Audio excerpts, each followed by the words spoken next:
We're traveling back to Scarif for the finale. We did it. We did it!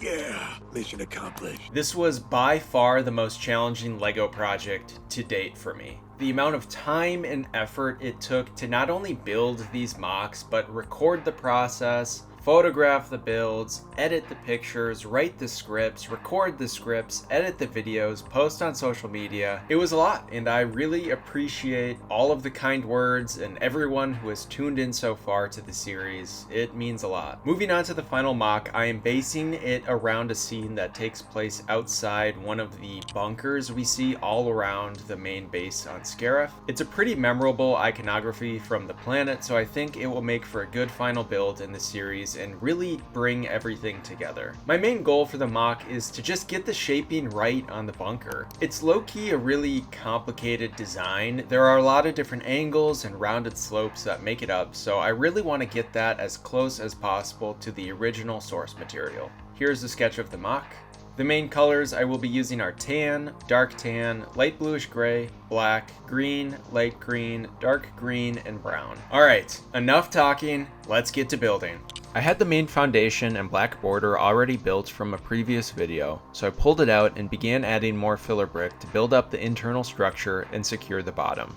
I didn't want this MOC to be cartoonishly large. I maybe could have gone a little bigger, but at this point in the series, my parts collection was pretty limited and I didn't want to spend more money on this series. It's important to work with what you have. It will only make you a better builder to problem solve and use pieces you maybe initially weren't thinking about using. That is what is so fun about LEGO. It's like putting together a puzzle where there isn't always one correct piece. There could be 10 correct pieces and every person will pick a different one. Once the foundation was built up, I plated off the entire thing to get a flat surface. I have myself a solid base now. I then got out all of my dark tan and tan slopes to begin working on the terrain and landscaping. I started by placing down some tan plates, working off of those. Dark tan will be the underlay color and tan will be the top color. I'm using that same technique I've used in almost all of the MOCs in this series. So far, the bottom section of the MOC is looking great. I love the two different layers of sand we have. My cat Loki was again demanding some attention and wanted to say hi one last time in the series.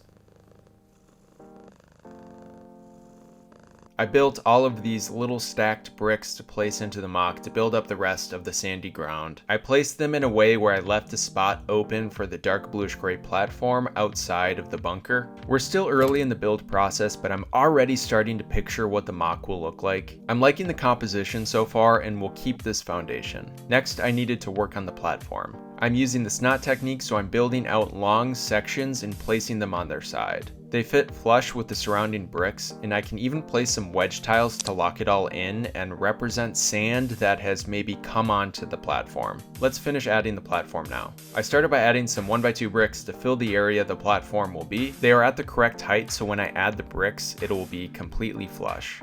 I added some modified bricks to give the platform some more texture. I'm using the stickers from the Battle of Scarif set to add even more details to the platform. It's looking really clean so far. I have a few things I want to change and update though. I decided on adding some brick built details in that same yellowish orange color to match the stickers and also help blend the stickers into the bricks so they don't look too much like stickers. I like using stickers in my MOCs, but I don't want them to stand out. Like, I don't want it to be too obvious that they're stickers. I think of it like good CGI. When the CGI is really good, you don't notice it's CGI.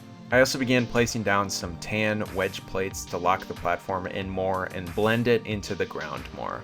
Next, I started just placing down angled parts and slopes, trying to get a rough idea about how big I wanted to make the bunker. Nothing is final here, it's just a rough draft. So far, so good. Let's see that second draft though. I started connecting the two sides by the door. I'm using medium nougat brackets and tiles to create that texture to the sides of the door. When building symmetrical structures like this, I usually will focus on one side first, and once I have the final design, we'll then go over to the other side and build it. I have a pretty good idea for what I want the final design to be in the front, so let's jump into a time lapse to build up both sides.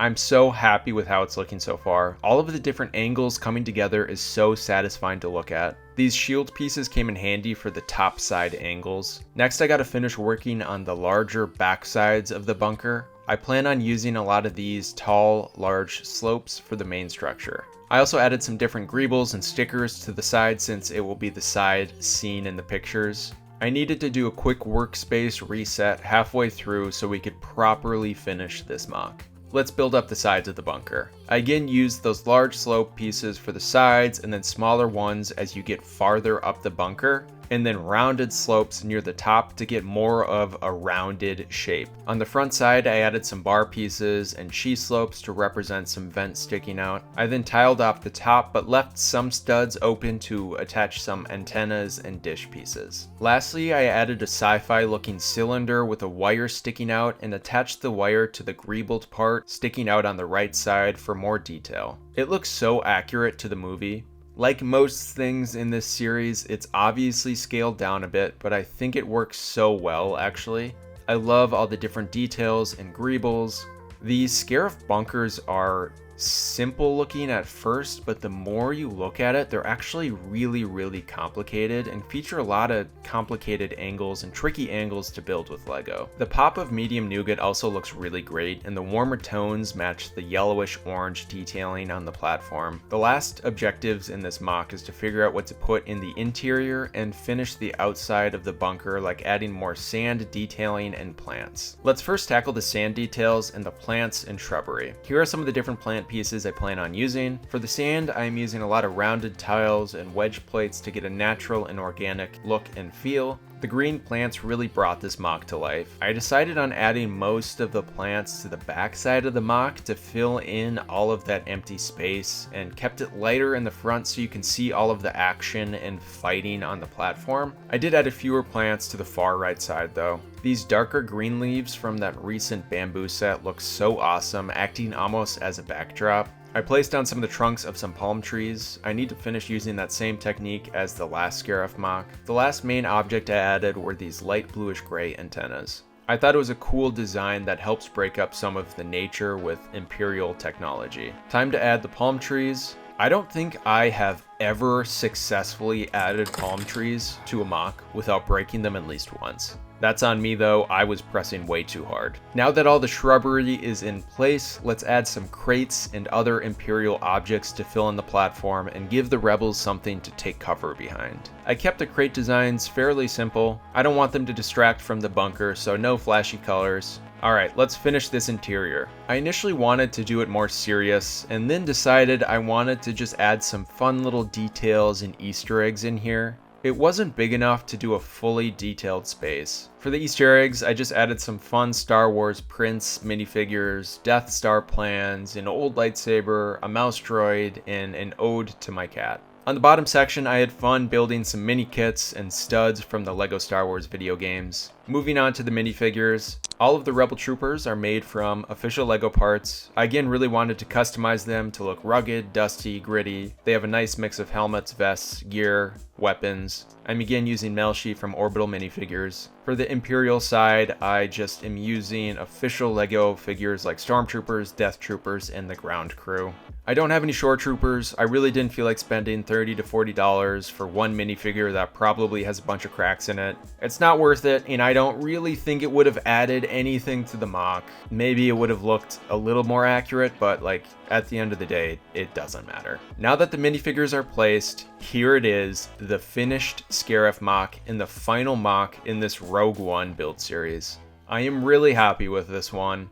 It was really hard to decide what to build for the final MOC. I could have done something bigger, but part of the fun with this series was keeping everything built and working with what I have, and this is that. I said it at the beginning, I wasn't going to take anything apart. I was truly building everything from my collection. I made a few small orders, but 95% of what I built was from parts that I already had, so I'm proud of it. I think this MOC combines a lot of fun techniques I learned throughout the series. The bunker design is so cool, and I'm really proud of myself for figuring out the shaping of it. I think it looks really accurate. The plants and shrubbery is also fun to look at, and I love the colors. I love the epic minifigure battle going on, but I almost love the MOC more when it's just a few Imperials checking cargo. almost like the calm before the storm. I again really appreciate everyone who has tuned in to watch these videos. This series is one of the things LEGO related I'm most proud of. This was a lot. This was a big project to take on, and I can't believe I finished it, and that the MOCs are quality work.